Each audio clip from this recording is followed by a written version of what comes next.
મહાદેવ બાપા જ્યારે ગાડીએ બેઠા હતા ત્યારે એક વ્યક્તિ મહાદેવ બાપાના કાનમાં આવીને કહે છે કે લાડવા ખૂટી જશે. એટલું સાંભળતા જ મહાદેવ બાપાએ માં ચેહરને હૃદયથી યાદ કર્યા ને માં ચેહર માતાજીના મઢમાંથી એક ચૂંદડી લીધી ને રસોડે આવીને લાડવાના પતરાળા ઉપર ઢાંકી દીધી અને બધું જ માં ચેહરના વિશ્વાસે મૂકી દીધું. અને એ દિવસે જેટલું પણ મોણ માં ચેહરના અવસરમાં આવ્યું હતું એ દરેક વ્યક્તિએ માતાજીનો પ્રસાદ લીધો. તે છતાંય પ્રસાદ ખૂટ્યો નહીં.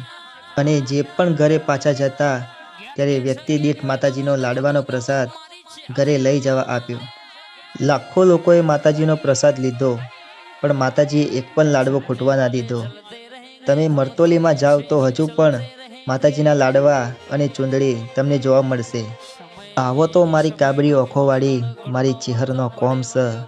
તો તમે પણ પ્રેમથી બોલો જય માં ચેહર.